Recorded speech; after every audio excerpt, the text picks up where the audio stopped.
दोस्तों जय श्री राम। योग मंत्र साधना चैनल पर आपका स्वागत है। आज इस वीडियो में हम जानेंगे, एक नगर में एक गरीब ब्राह्मण अपनी पत्नी के साथ रहता था। वो भिक्षा मांगकर पूजा में लगा रहता। वह उतनी ही भिक्षा मांगता जिससे उसका और उसके परिवार का भरण पोषण हो सके। उस नगर का राजा बहुत धनवान और ब्राह्मणों का आदर करने वाला था। राजा किसी भी ब्राह्मण को अपने महल से खाली हाथ नहीं जाने देता था। दूर दूर से ब्राह्मण राजा के पास आते और मुँह मांगा धन लेकर आशीर्वाद देते हुए चले जाते। एक दिन ब्राह्मण की पत्नी ने ब्राह्मण से कहा कि दूर दूर के ब्राह्मण राजा से मनचाहा दान लेकर चले जाते हैं और तुम यहाँ के यहाँ एक दिन भी राजा के पास नहीं गए।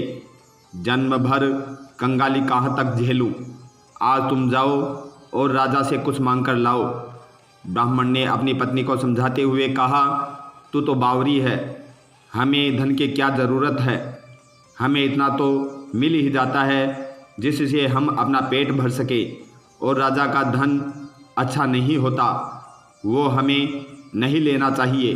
ब्राह्मण की पत्नी जिद पर अड़ गई और बोली, मैं तुम्हारी एक बात भी सुनने वाली नहीं हूँ। कब तक हम कंगाली में जीते रहेंगे। तुम तो रोज़माला में बैठ जाते हो। अपने बच्चों को क्या खिलाएं और क्या पहनाएं। जब बच्चे दूसरे बच्चों को पहनते, ओढ़ते और खाते पीते देखते हैं तो उनका मन भी ललचाता है। आज तुम राजा के पास जाओ। राजा बहुत भला व्यक्ति है, वो हमें जरूर मुँह मांगा दान देगा। मजबूर होकर ब्राह्मण राजा के महल की ओर चल दिया, पर राजा उस समय महल में नहीं था। ब्राह्मण को वापस लौटना पड़ा। दूसरे दिन ब्राह्मण की पत्नी ने ब्राह्मण को फिर से महल भेज दिया, परंतु राजा फिर से महल में नहीं मिला। तीसरे दिन राजा महल में मिल गया और उसने ब्राह्मण का स्वागत किया और उसे बैठने के लिए आसन दिया और 2 दिन न मिल पाने के लिए क्षमा मांगी। राजा ने कहा, मैं आपकी क्या सेवा कर सकता हूँ। ब्राह्मण ने कहा, जो मैं मांगूँ वो आप दे सकेंगे। राजा ने कहा, हाँ हाँ कहिए, मैं आपकी क्या सेवा कर सकता हूँ। ब्राह्मण ने निवेदन किया, महाराज मैं कुछ और नहीं चाहता, बस आप मुझे अपने पसीने की कमाई से 4 पैसे दान में दे दीजिए। ब्राह्मण की बात सुनकर राजा चौंक गया और सोचने लगा, खजाने में बहुत सा धन पड़ा है, पर मेरे मेहनत की एक भी कौड़ी नहीं है। राजा ने ब्राह्मण से कहा, आप मुझे 1 दिन का समय दें, मैं कल आपको आपका मुँह मांगा दान दे दूँगा। खजाने में बहुत सा धन पड़ा है, पर मेरे मेहनत की 1 कौड़ी भी नहीं है। राजा ने ब्राह्मण से कहा, आप मुझे 1 दिन का समय दें। ब्राह्मण को जब खाली हाथ देखा तो पत्नी बोली, क्या हुआ, राजा ने कुछ नहीं दिया। ब्राह्मण बोला, राजा ने कल देने के लिए कहा है। ब्राह्मण की पत्नी सोचने लगी, शायद इन्होंने बहुत सारा धन मांगा होगा और राजा को इसकी व्यवस्था करने में समय लग रहा होगा, इसलिए कल बुलाया है।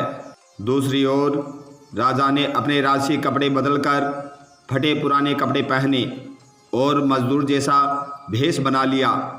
जब राजा की पत्नी ने राजा को देखा और उसका कारण पूछा तो राजा ने सब कुछ बताया। रानी बोली, मैं भी आपके साथ चलूँगी। राजा के हाँ करने पर रानी भी पुरानी साड़ी पहनकर आ गई। इस प्रकार राजा रानी मजदूरी की तलाश में शहर में निकल पड़े। लोहारों के मोहल्ले में जाकर राजा ने आवाज़ लगाई, किसी को मजदूर चाहिए, किसी को मजदूर चाहिए। आखिर एक लोहार ने उन्हें बुला लिया, जो पहिए पर हाल चढ़ाने की तैयारी कर रहा था। उसने राजा से कहा, देखो तुम्हें पहले खलात धोखनी पड़ेगी और जब आग आ जाए तो उसके बाद घन पीटना होगा। फिर रानी की ओर देखकर कहा, तुम्हें कुएं से पानी लेकर होदी भरनी पड़ेगी और कोयले वाले घर से कोयला लेकर भट्ठी में डालना होगा। तुम दोनों को दिन भर में 2-2 आने मिलेंगे। अगर काम पसंद हो तो बोलो, नहीं तो अपना रास्ता पकड़ो। राजा रानी लोहार के बताए काम को करने लगे। राजा खलात भोंकने लगा, पर राजा ठीक से काम कर नहीं पा रहा था।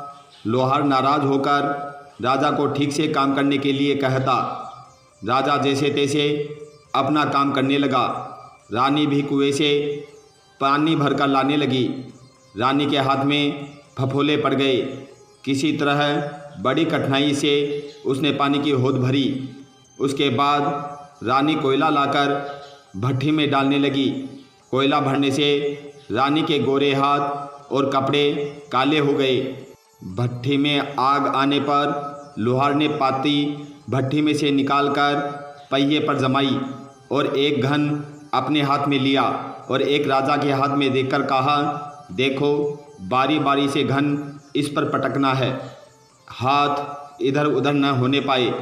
राजा जोर जोर से घन पटकने लगा, लेकिन उसका निशाना ठीक नहीं बैठता। कभी घन हाल पर गिरता तो कभी पहिए पर। मजदूरों का यह हाल देखकर लोहारिन बड़बड़ाती हुई आई और लोहार से कहने लगी, तुमने कहाँ से यह नौसखिए मजदूर काम पर लगाए हैं? इनसे काम नहीं होगा। यह मजदूर तुम्हारा सब कुछ बिगाड़ देंगे। राजा रानी उन दोनों की फटकार सुनते सुनते अपना काम मन लगाकर करते रहे। घन पटकते पटकते राजा का शरीर पसीने से तरबतर हो गया और जोर जोर से सांस चलने लगी। रानी भी पानी भरते भरते और कोयला झोंकते झोंकते थक कर चूर हो गई। दोनों ने पूरे दिन बहुत मेहनत की। लोहार ने राजा रानी को 2-2 पैसे दिए, जिसे वो बड़ी खुशी खुशी लेकर महल आ गए। आज उन्हें पता चला कि मेहनत की कमाई कैसे होती है। राजा ने 4 पैसे अलग रख दिए और अगले दिन ब्राह्मण को बुलाकर उसे दे दिए।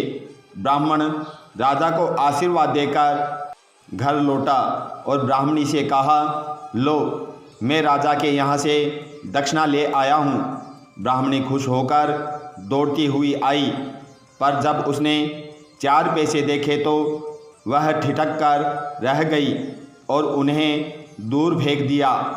वो जल भूनकर ब्राह्मण से बोली, तुम जैसे दरिद्र से राजा के यहाँ जाकर भी कुछ न मांगा गया, शर्म भी नहीं आती, कहकर रूठ कर चली गई और बहुत देर तक बड़बड़ाती रही। ब्राह्मण ने उन 4 पैसों को उठाकर तुलसी के घर में रख दिए और सोचा, जब ब्राह्मणी शांत हो जाएगी तो ज़रूरत पड़ने पर उठा लेगी। परंतु कई दिनों तक पैसे वहीं रखे रहे और फूल बेलपत्र ऊपर से गिरकर मिट्टी में दब गए। ब्राह्मण और ब्राह्मणी दोनों ही उन सिक्कों के बारे में भूल गए। कुछ दिनों बाद तुलसी घर में 4 पौधे लग गए। चारों पौधे बहुत सुंदर थे। यह देख ब्राह्मणी रोज़ उनमें पानी डालने लगी। 4 महीने बाद वो पौधे बड़े हो गए और उनमें फूल उगने लगे। फूल सूखने पर इनसे मोती झड़ने लगे। ब्राह्मण और ब्राह्मणी ने कभी मोती नहीं देखे थे। वो समझ भी नहीं सके कि ये बीज क्या है। हर रोज़ कई फूल झड़ते और बहुत मोती पूरे तुलसी घर में बिखर जाते। ब्राह्मणी उन मोतियों को समेटकर घर के एक कोने में डाल देती। इस तरह वहाँ मोतियों का ढेर लग गया। एक दिन एक सब्जी वाली आई। ब्राह्मणी को सब्जी लेनी थी, पर उसके पास पैसे नहीं थे। उसने सब्जी वाली से कहा, क्या तुम इन चमकदार बीजों के बदले सब्जी दे सकती हो? सब्जी वाली ने देखा तो वह पहचान गई कि ये मोती हैं। उसने खुशी खुशी ब्राह्मणी को उन मोतियों के बदले उनकी मनपसंद सब्जी दे दी। अब से हर रोज़ ऐसा होने लगा। ब्राह्मणी और सब्जी वाली दोनों खुश थे। सब्जी वाली यह सोचकर खुश थी कि मुझे 1 पैसे की तरकारी के बदले हज़ारों रुपए का माल मिलता है, और ब्राह्मणी यह सोचकर खुश थी कि इन बीजों के बदले सब्जी मिल जाती है। इस प्रकार कई महीने बीत गए। उधर राजमहल में कई राजहंस थे जो मोती चुगते थे। राजा का यह नियम था, जब राजहंस मोती चुग लेते थे उसके बाद ही राजा और उसका परिवार भोजन करता था। एक समय बाद राजा का सारा धन उन मोतियों और दान देने में खर्च हो गया। जब राजा को मोती खरीदने के पैसे नहीं बचे, यह खबर पूरे नगर में फैल गई। ब्राह्मण और ब्राह्मणी को जब यह पता चला तो उन्होंने यह विचार किया कि राजा बहुत नेक दिल इंसान है। उसने अपना सब कुछ दान कर दिया, यहाँ तक कि शायद उनके पास खाने को भी कुछ नहीं बचा है। ऐसी हालत में हमें उन लोगों की सहायता करनी चाहिए। ब्राह्मण ने ब्राह्मणी से कहा, अगर तू कहे तो इसमें से कुछ बीज राजा को दे दें। तो कहती है, इससे सब्जी और खाने की चीज़ें मिल जाती हैं। ब्राह्मणी ने कहा, हाँ, मैं रोज़ इसके बदले सौदा लिया करती हूँ। ऐसा कहकर ब्राह्मणी एक टोकरी बीज भरकर ले आई। ब्राह्मण राजा के पास गया और उसे वह मोती दिए और राजा को सारी बात बताई। राजा उन मोतियों को देखकर चौंक गए। उसने मोती राजहंस को दिए। राजहंस उन्हें चुगने लगे। यह देखकर राजा ने ब्राह्मण से कहा, एक एक मोती की कीमत सैकड़ों रुपए हैं। सच बताइए, आपके पास इतने मोती कहाँ से आए? ब्राह्मण बोला, महाराज, ऐसे बीज तो हमारे घर में बहुत हैं। और राजा को पूरी बात बताई। राजा अपने मंत्रियों के साथ ब्राह्मण के घर में पहुँचे और उन चारों पेड़ों को देखा। पूछताछ में उन सिक्कों वाली बात राजा के सामने आ गई। जब पेड़ों को देखा तो उनकी जड़ के पास वही सिक्के चिपके हुए थे। आज ब्राह्मणी को मालूम हुआ कि उनके पास लाखों करोड़ों की दौलत है, जिसे वो साधारण भी समझते थे। ब्राह्मण ने सोचा कि मेरे लिए यह धन किस काम का। ऐसा सोचकर ब्राह्मण ने सारे मोती राजा को दान में दे दिए। राजा की आंखें भी खुल गई। मेहनत के धन की कीमत उन्हें मालूम पड़ गई। उस दिन राजा ने प्रण कर लिया कि मैं खजाने के पैसों से एक भी पैसा अपने ऊपर खर्च नहीं करूँगा। अपना खर्चा मेहनत करके ही चलाऊँगा। खजाने और ब्राह्मण के दिए हुए दान से राजा ने जनता के हित में कई धर्म कर्म कार्य शुरू कर दिए। कहते हैं, मेहनत का फल हमेशा मीठा होता है। अगर आपको ये वीडियो अच्छा लगे तो इसे शेयर करें, लाइक करें और चैनल को सब्सक्राइब करें। जय श्री राम।